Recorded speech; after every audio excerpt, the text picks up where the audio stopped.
trying to find a way to actually get back on their feet. However, the challenges are not just physical, but they're emotional, they're spiritual, and so many people have lost hope. And people have lost hope as individuals, people have lost hope as businessmen, you know, educators, parents, communities. People have lost hope as countries. When it comes to COVID-19, the vaccination, it's still a struggle, especially for African countries, to get them. So there's so much around us that is causing turmoil, and that turmoil is going back to the one individual, and that is myself, and that is yourself. How are you responding to all of this? Well, in response of such, we have done some research here as Good Morning Uganda, and we've realized there's so much despair that people are going through. There's so much hopelessness that people are going through because they are not sure how they're going to survive for today, and they're not sure if they're going to wake up for tomorrow. They have lost what is the one thing that can hold them together, and that is hope, and that is faith. So here on Good Morning Uganda, our agenda today is to restore that faith into you this morning. And speaking of which, we're going to be talking about staying alive through hope. Now, here to talk to us about staying alive through hope is a communicator, a life transformer, an educationist. That is Irene Ocho. Good morning to you, Irene Ocho. Good morning to you. It is a pleasure to have you in physicality and not over radio waves as used to be the case. How does it feel transitioning from radio to visual media? It's actually totally different because in radio the audience is invisible, so you can do whatever crazy stuff. Own world, yes, you have control over your world. Exactly, and when you're in the studio you can be as crazy as you want. But now there is eyes on you, so it's got to be something totally different. It's a great experience though, I must say. Yes. Okay, all right. As you can hear, her voice is quite familiar on the radio waves. She has been on Radio 1, and by the time she left Radio 1, she was the programs director of Radio 1, and that is a radio station. And I know Ruben Pima Chivirango loves this radio station. He listens to it morning, night, evening, in his sleep. Now, you have experienced so much in life, and especially through media, you get to interact with a lot of people. Yes. COVID-19 has come and it has hit us. We're now into a second wave as Uganda. But I would like to go back to the year 2020. March 18th, President declares that we're going to go into a total lockdown. This is an unknown territory to everyone, right from government onto the individuals or the Ugandans. As a Ugandan, what was your experience from 18th March into the lockdown? What were your downs and what were your ups? Thank you so much. I'll start with my downs, because it came at a time when, for me, everything seemed to be picking up very fast, because I have now branched into personal development, and my activities required me with physical interaction, and had just started building up communications with people who will help go with me on this journey. So number one, bookings, yes, bookings, you had contracts. Everything was rosy, everything was happy. And you said the year 2020 is our year. Exactly, and that's what I said in the first year. I even posted it on my social media with the fireworks and said, this is my year. And I remember when they announced the lockdown, I said, okay, this is now what's going to happen. No contracts, no work, no nothing, no money coming. What am I going to do? But it found me at that place in my personal involvement when I had since learned that everything that happens around you, if you let it suck you in, you will flow with it and you will disappear. So I remember sitting in my bedroom and saying, you know what? I was supposed to be helping people with personal development. I have a phone. I have Wi-Fi. I still had some money on my mobile money. Instead of me sitting in my bedroom and getting depressed and making everybody in the house depressed, let me share what you can do in such a time. You see, human beings are so used to a certain flow, a certain routine. Exactly. But as I was journeying in my routine of personal development, I realized for you to experience something new, different, you've got to go into the unknown. But this unknown is not what I expected. So I remember telling myself, the best thing I can do now is to reach out to people and tell them the power to be in peace starts with you. It's not an easy thing because we get so busy and so caught up, wake up, you have a routine, and the routine makes your life certain. So I started sharing simple tips like, when you wake up in the morning, you know, we've been taught gratitude, but we take it for granted. So I started every morning when I would wake up, I would say, I'm alive. That means there's a reason for me to be. Then I'll ask myself, what do I need to do today, right now? Not tomorrow, right now. I need to eat, I need to keep happy, and I need to keep the people around me happy. So whatever I would do, I started sharing it on my social media platform and say, the power to stay sane is with you. Because if you're going to find it in the contract that has gone, in the job that is yours, that's not where you're going to find peace. So it's simple exercises that I used to do and share on social media. And before I knew it, I forgot that I was even in a lockdown. Because I'm a kind of person who loves to travel, and locking me in a house, oh no. And I forgot that, hey, I'm not going out anymore. I'm not going up country, but I'm alive. And I'm not depressed, because now I was reaching out to people. That's when I realized it's good to build relationships. You know, we're coming in it came at a time when there was also a lot of animosity between people. And in that moment, you just need one person to listen to you. So even right now, if you could just get one person to listen to you and just say, good morning, how are you? Yesterday, a friend of mine just called me to say, I needed to hear a voice. And I said, anytime you need someone just to say hello to you, my phone is available. So it starts with you, the individual, finding peace in uncertainty. You know, I've read a lot. So when I read about the plague, I started asking myself, how did these people come out of it? It forces you to look in a different direction. It is uncomfortable, but nothing different and nothing new is going to come unless you look into the uncomfortable.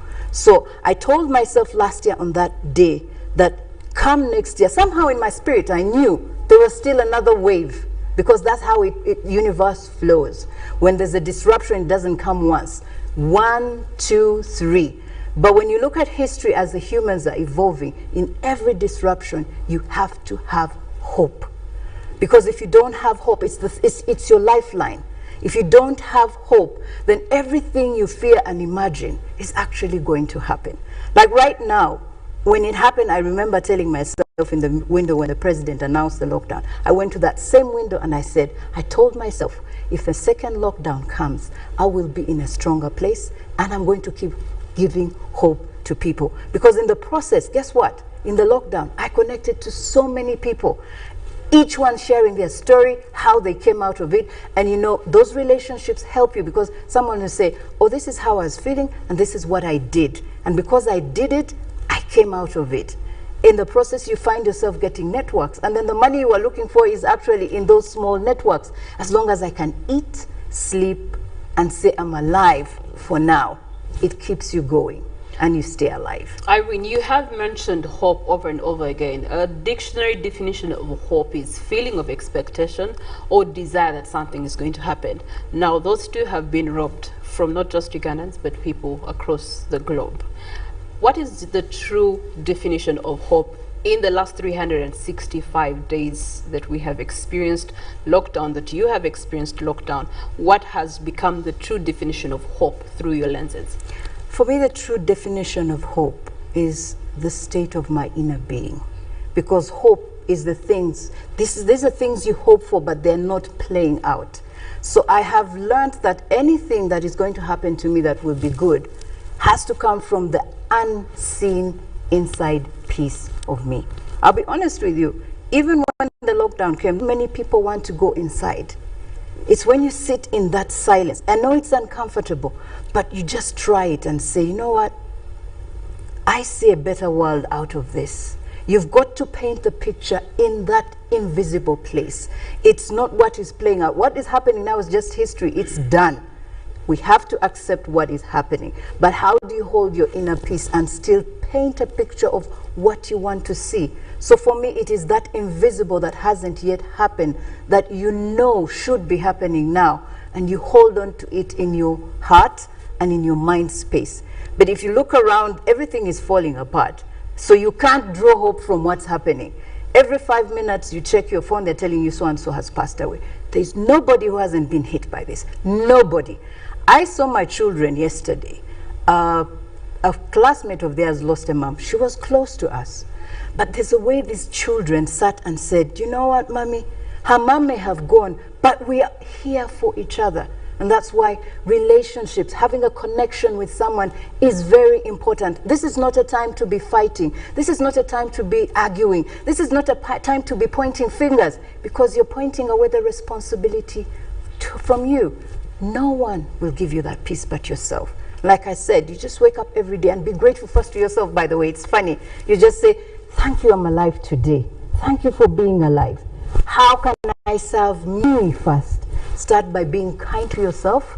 Yes, things get tough. And I noticed when you say kind things to yourself, kind people are attracted to you. So that hope is actually inside of you if only you keep quiet and see it. If you start blaming things outside of you, you start complaining, that's what will multiply in your life, because the power is actually in each one of us. Talking about staying alive in this pandemic, how do you keep hope alive? And Irene Ochoa is here definitely giving us a hint on how she was able to apply some techniques that have enabled her to actually thrive through the second wave. Into the second wave, there's expectations of third wave. In South Africa, they're already experiencing their third wave. You're seeing, you know, the G8 countries are finding all sorts of measures and solutions to curb the pandemic. But you cannot curb something that is as viral as this. It's very hard to bring it under control. Now, speaking of bringing it under control, you have talked about the fact that there's so much around us. The impact of this hopelessness or despair is, for example, children.